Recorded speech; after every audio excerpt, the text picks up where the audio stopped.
ನಮ್ಮದು ಸಿರಾದ ಹತ್ರ ಬುಕ್ಕಾಪಟ್ಟಣ ಅಂತ ನಮ್ಮ ಮನೆಯವರಿಗೆ ಫಸ್ಟಕ್ಕೆ ಇದಾಯಿತು. ಲೋಕಲಾಗೆಲ್ಲ ಹಾಸ್ಪಿಟ್ಲಿಗೆ ತೋರಿಸಿ ತುಮಕೂರಿಗೆ ಕರ್ಕೊಂಡೋಗಿ ಸ್ಕ್ಯಾನಿಂಗ್ ಮಾಡಿ ಚೆಕಪ್ ಮಾಡಿಸಿದಾಗ ಅನ್ನನಾಳು ಕ್ಯಾನ್ಸರ್ಗೆ ಕನ್ವರ್ಟ್ ಆಗೈತೆ ಅಂತ ಹೇಳಿ ರಿಪೋರ್ಟ್ ಬಂತು ಸ್ವಾಮಿ.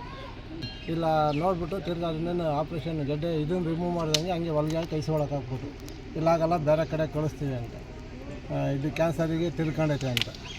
ಅವಾಗ ಏನು ಮಾಡಿದ್ವಿ ನಾವು, ಈ ತಾಯಿಗೆ ಇಷ್ಟಪಟ್ಟು ತಾಯಿನ ಬಡವರು, ನಮಗೆ ದಿಕ್ಕೆ ತೋಚಲ್ಲ, ನೀನೇ ದಾರಿ ತೋರಿಸ್ಬೇಕು ಅಂತೇಳಿ ತಾಯಿಗೆ ಮೀಸಲು ಕಟ್ಟಿ ಕೈ ಮುಕ್ಕೊಂಡು ಅವಾಗ ತಾಯಿ ಮೀಸಲು ಕಟ್ಟಿ ಮಾರನೇ ದಿನವೇ ಸಿರಾಕ್ಕೆ ಕ್ಯಾಂಪ್ ಬಂತು. ದಾವಣಗೆರೆಯಿಂದ ಕ್ಯಾಂಪ್ ಬಂತು. ಅಲ್ಲಿ ಕ್ಯಾಂಪ್ಗೆ ಹೋದಾಗ ಸೆಲೆಕ್ಷನ್ ಆಯಿತು. ಎಲ್ಲರಿಗೂ 20-25 ದಿನ ಆದರೆ ಸೆಲೆಕ್ಷನ್ ಆಗ್ತಿರಲಿಲ್ಲ, ಅಪ್ರೂವಲ್ ಆಗ್ತಿರಲಿಲ್ಲ. ನಮಗೆ 24 ಗಂಟೆಗೆ ಅಪ್ರೂವಲ್ ಆಗೋದಕ್ಕಿಂತ ಮುಂದಾಗೆ ಸ್ಟೇಟ್ಮೆಂಟು ದೊರಕಿಸ್ಕೊಟ್ರು ತಾಯಿ. 3 ದಿನಕ್ಕೆ ಮುಂದಾಗೆ ಸ್ಟೇಟ್ಮೆಂಟ್ ಅವರೇ ಸ್ಟಾರ್ಟ್ ಮಾಡಿದ್ರು. ತಾಯಿಗೆ ರೆಡಿ ಆಗುತ್ತೆ ಅಂತ ಹೇಳಿ ಡಾಕ್ಟ್ರನ್ನೇ ಆಶ್ಚರ್ಯಪಟ್ಬಿಟ್ರು. ಈ ಥರ ಕಾಯಿಲೆ ನಾವು ವಾಸಿಯಾಗಿದ್ದು ನಾವು ನೋಡಿರಲಿಲ್ಲ ಅಂತ ಹೇಳಿ